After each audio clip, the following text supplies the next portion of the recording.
a town. It was destroyed by Allah subhanahu wa ta'ala. The people were expelled from the town. And then the Lord placed a ban on them. They could never return to reclaim this town as their own. Never. They could come back as a tourist, that's okay. But you cannot return to reclaim this town as your own. No. Until when? Until Gog and Magog are released. And after they are released, they spread out in all directions, meaning they take control of the world. And so you now have the world order of Gog and Magog. And then with their power over the world, now you see these people being brought back to that town to reclaim it as their own. And so Gog and Magog are linked with a town, are linked with a special people. This is something in addition to the Arabs. Gog and Magog like to attack the Arabs, humiliate the Arabs with sexual perversions in the prisons of Iraq by a people who dare to call themselves civilized. And now would say this was just an aberration.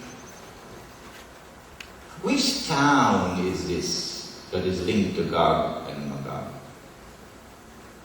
This is something absolutely new to a Christian. I think so. If I'm wrong, I wish to be corrected. Because the material which is available to the Christian and the Jew does not have this information. If I'm wrong, I would like to be corrected. Which town is it? Destroyed by the Lord. The people expelled. A ban placed on them that they can never return to reclaim that town as their own until Gog and Magog are released. And after they are released, they spread out in all directions. Remember, they're being released in waves, And when they spread out in all directions with their indestructible power, they take control of the world in the world order of Gog and Magog. Then you will see these people being brought back to reclaim that town. This book has dealt with that subject in detail.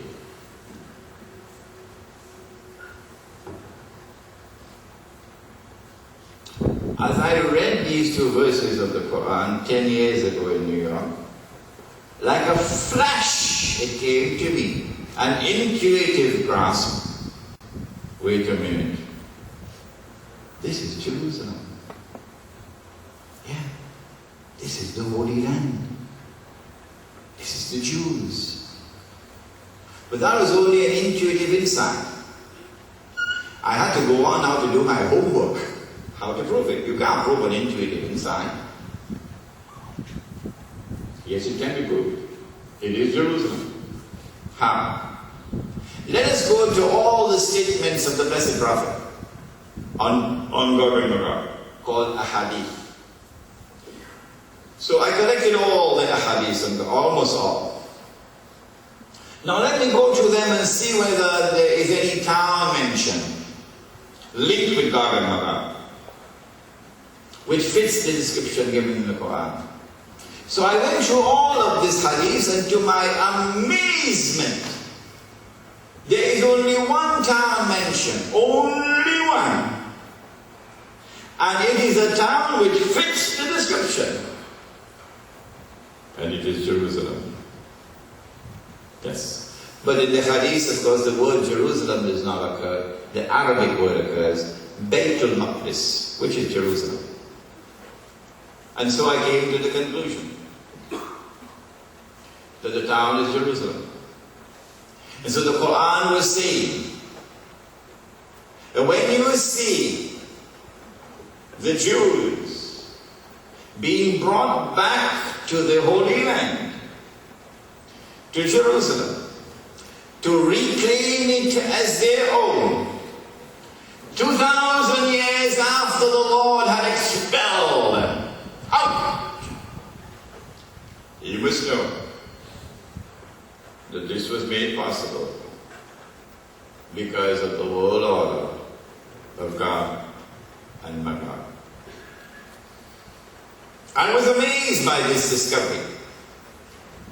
I said to myself, I couldn't be the first and the only one. It'd be very lonely to be the only one. And then shortly thereafter, as though the Lord guided me, I came across a booklet, a little booklet.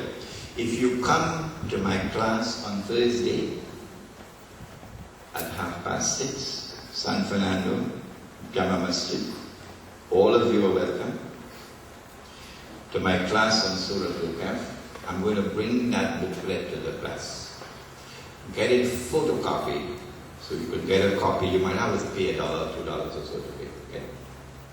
It was a booklet on Gog and Magog, written in 1963 or somewhere around there.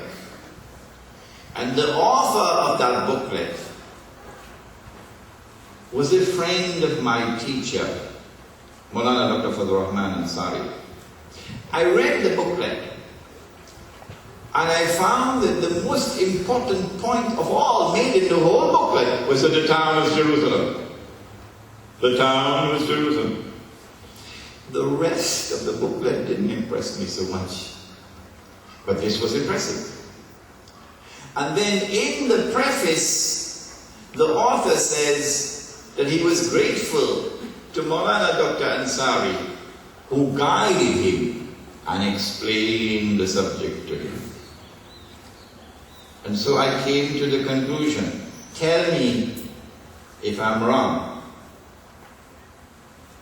I came to this conclusion, if you think I'm wrong, you can throw me out of the hall.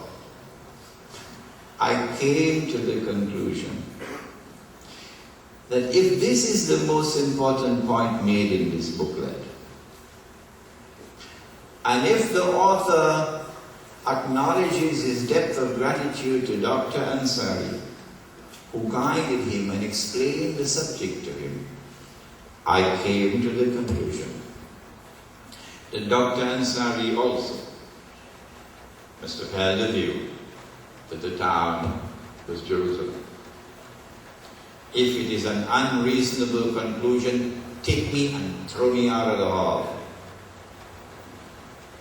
And so I was not the first. There were others, but very few. And so now we have reached an amazing point in our lecture. We are able to recognize those who control the world today with their indestructible power. We are able to recognize that their power rests on foundations which are essentially godless. We are able to recognize why they use power to oppress. We are able to recognize why they use power to wage war on the religious way of life. The religious way of life in general, but Islam and Muslims in particular. And we are able to explain that mysterious, mystifying, puzzling, baffling relationship between the white world order and the state of Israel. Now we can understand. If this is the world order of Gog and Magog, and if this is the world order which is bringing about globalization, and if inherent in that globalization process is the destruction of faith, and all of mankind are being embraced in a godless melting pot, what do we do about it? If we have enemies whose power is such that we cannot defeat them and destroy them, what do we do about it?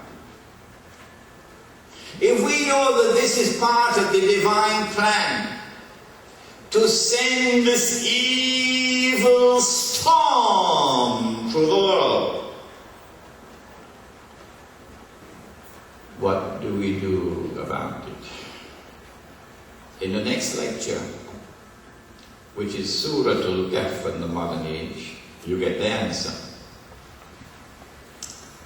But today we'll attempt to give a brief look at the answer.